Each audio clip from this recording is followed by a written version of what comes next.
तारा, स्वतःचा मूर्खपणा सिद्ध करायची एवढी घाई झालीये तुला? तारा, इतकी वर्ष जे सत्य मी आजपर्यंत असं जतन करून ठेवलं होतं ते असं जगासमोर आणणार आहेस तू?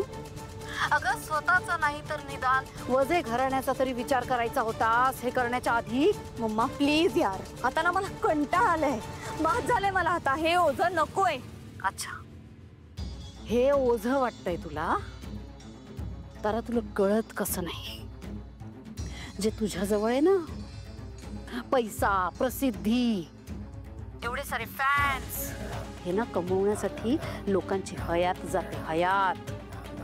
रक्त आटवावं लागतं, जीवाचं रान करावं लागतं, तेव्हा हे सगळं मिळतं. तुला हे असं आयतं ताटात मिळालंय, काहीच न करता. त्याची ही किंमत केलीस तू? हे सगळं मी मागितलं होतं का मम्मा तुझ्याकडे? यासाठी हट्ट केला होता का कधी मी तुझ्याकडे? आणि हे माझं स्वप्न होतं का मम्मा? नाही ना, तू हे लादत आलीयस माझ्यावर आणि अजूनही तेच करतेस. तारा, बस बस कर आता. पुन्हा पुन्हा पुन्हा पुन्हा त्याच पितरांचं श्राद्ध घडलं. आता थांबव. हे जे करून ठेवलंयस ना आता, ते कसं निस्तारायचं ते बघ आता. मला आता काहीच पडलेली नाहीये मम्मा, काय व्हायचंय ते होऊ देत. अच्छा, तुला नसेल ग पडलेली, मला पडलेली आहे. तारा, एक सांगून ठेवते, आज तुझी जी काही प्रसिद्धी आहे, तुझं नाव आहे, तुला जो काय मान आहे, तुझा रुतबा आहे ना, हा सगळा आणि सगळ्या फक्त आणि फक्त गाण्यामुळे. कळलं ना? आणि तो जर तू असा गमावणार असशील तर विचार कर तुझं पुढे काय होईल. अगं, तुझं सोड ग, मी जगात कुठे तोंड दाखवण्याच्या लायक राहणार नाहीये. मग काय करू आता? अख्ख्या जगाला सॉरी सॉरी म्हणत बसू? ते तर करावंच लागणार आहे, पण त्याआधी मला येऊन भेट, आत्ताच्या आत्ता.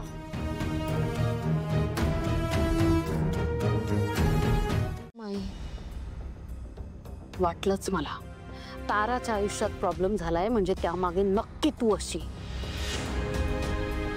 काय केलंयस आता? काय झालंय तारा?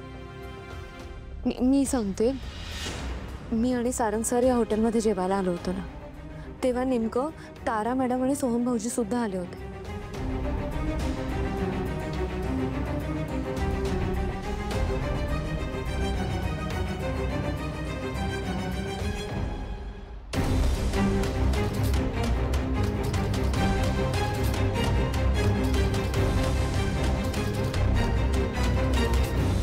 ह्या सगळ्यामुळे मेहंदळ कुटुंबाची खूप बदनामी होते माई. आणि यावर उपाय म्हणून तिलोत्तमा मॅडमने हा पर्याय सुचवलाय. हो मम्मा, ॲक्च्युली असं ठरतंय की कॉन्सर्टमधलंच गाण्याने लॉन्च करायचं, सो दॅट इमेज बिल्डिंग होईल.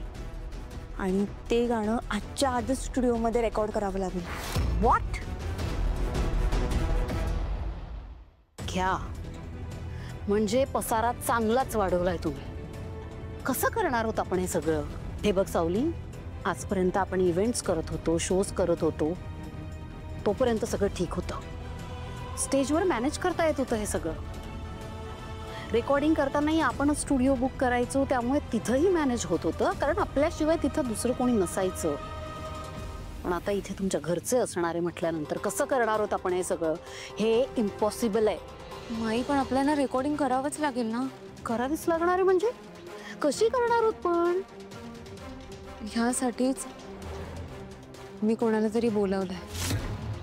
कोणाला तरी बोलवलंय म्हणजे? कोणाला? मला.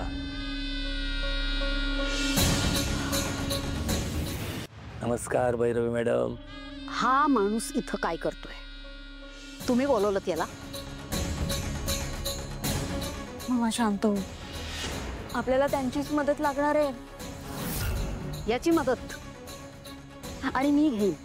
अजिबात नाही. आणि हे जे सगळं चाललंय त्यात हा काय मदत करू शकणार आहे? या दोघी इथे काय करतायत? मी सांगते तारा मॅडम आणि मला तुम्हा दोघांची मदत लागणार. हा इथं बसणार असेल तर मी बसणार नाही. सॉरी. काय करताय माई? ऐकून घ्या ना प्लीज. बसा ना जगन्नाथजी.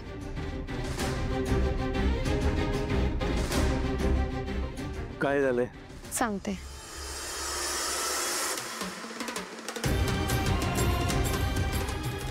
नाही म्हणते ना, कळत नाही का तुम्हाला कोणाला? मला नाही गाता येणार गाणं, मला नाही येत गाणं गाता.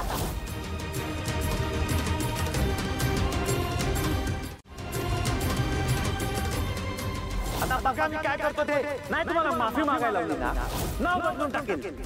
ताराचं गाणं आपण रेकॉर्ड करूया. एकदा ते गाणं पसरलं ना, व्हायरल झालं ना, की जी परिस्थिती आहे ती सगळी बदलेल. मग बरं झालं की सुनते वाचून खोकला गेला. तुला कशाला उबळ येते? कळू दे ना जगाला की माझी लेकच अस्सल सोन आहे म्हणून. वाटलंच मला, म्हणून मला हा माणूस माझ्या नजरेसमोर खपत नाही. मला तर वाटतं या सगळ्या मागे ना तुझंच काहीतरी कारस्थान नाही असणार. नाही नाही, तुमचे ग्रहच इतके घाणेरडे आहेत की आपोआप तुमचं वाटोळ होतंय. मला काहीच करावं लागत नाही. हे जे बोलतोयस ना, एक्स्ट्राची बडबड करतोयस ना, त्याची किंमत मोजावी लागेल तुला. कधी करायचा सांगा. हा जगन्नाथ ना चोपडी हिशोबाची खिशात घेऊनच फिरतो. हो का? दाखव ना मग. ऐका ना, ऐका. भांडू नका तुम्ही. जगन्नाथजी, तुम्ही मला दिलेलं वचन लक्षात आहे ना? आम्हाला मदत हवी आहे तुम्हा दोघांची. आणि तुम्ही मला मुलगी मानता की नाही? मग करा ना मदत. बरं ठीक आहे, माझी मुलगी म्हणते म्हणून करतो मदत. तुम्ही घरची आघाडी सांभाळा, बाहेरचं मी बघतो.